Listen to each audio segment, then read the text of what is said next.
I thought tonight's match was certainly the first two games. We controlled what we could control very well. I thought we did a great job following the scouting report. And I think that as games 1 and 2 wore along, we just asserted our physicality and really made them pretty predictable in what they were trying to do and going to do. And I think they struggled to try to put balls away on us, and that led the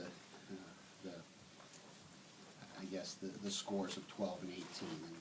And third game, I thought they came alive a little bit. We kind of were tentative, and that a lot of what we do with guys that came in, they haven't hit off a Taylor for a while, so there was a little bit of me forcing or trying to engineer an issue there that they needed to settle in. And I thought once they started to settle in, we were okay.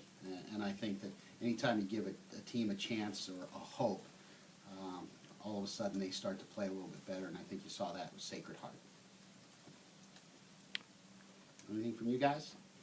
Coach? Because there's ice cream waiting for us. Don't want it to melt. That's right. Coach, how did the size advantage help you guys tonight?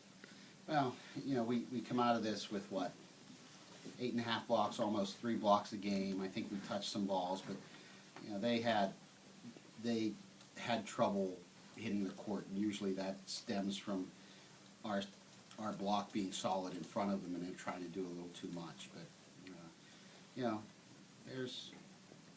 we had some size advantage. I don't think it's a huge one, because you look at a front row of Taylor and Nick and Tommy, or Taylor, Nick, and Pete, and it's not a huge front row. So I think where we could have the size advantage, we took advantage of. Do you see an immediate difference in the offense as far as Taylor running it this year as opposed to other seasons? Just because you've said, the other team obviously has to get used to him, but how is the team getting used to him? I think from the things that he's worked on for the past year and a half, it's a repeatable set shape. So everybody kind of knows this is what we're going to get no matter where he's at on the court. And the other thing that I think Taylor's really learned is he makes decisions based on tactically what the best matchup he can get for his hitter. He doesn't go into a rally saying, I can't set this guy because. I think he has a great mentality, like most great setters, that, hey, if I get you one-on-one, or if I put you in a good position, you're going to put the ball away. I'm not even questioning that. And I think that's really what has enabled him to make some real good decisions and keep people, not just get people hot, but keep people hot. Taylor, do you feel comfortable running the offense already? Yeah, I feel really comfortable. I mean, with the hitters that I have, it makes it pretty easy for me. I put them in a good situation. I mean, even tonight, I didn't think I played that well, and I just put balls up there, and we have big physical guys that can put the ball away. Taylor, we've heard from some of your teammates, Aaron, Tom. They've mentioned about how well you've done. What's the key to your success this year? Well, they've said some great things about me, but I'm going to put it right back on them. My hitters are doing a great job, and they're always on tempo. I know where they're going to be at all times, and I'm just happy to be playing with them. They're putting some good swings on the ball. Taylor, early in the season, one of Coach Pat's favorite terms so far has been January volleyball, to talk about where the team is now, like where you need to go.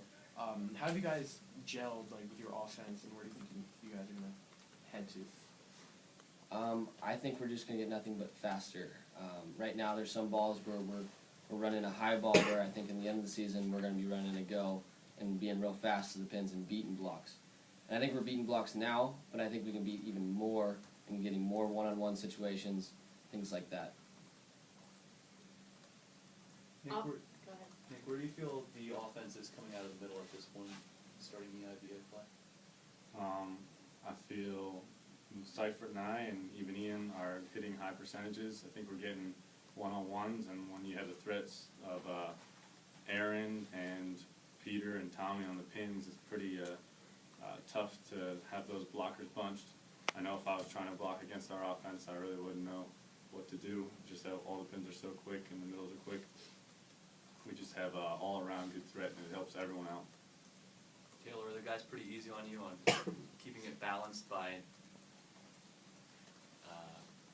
not getting upset at all if they're not getting set? Is that a tough balance sometimes to keep the guys happy? And Yeah, it's part of being a setter is keeping everybody happy and knowing your hitters because everybody's got a different set. And, you know, some people are repeat guys, some people you go away from because they bunch errors together. And, I mean, that's part of knowing your hitters and being offensive.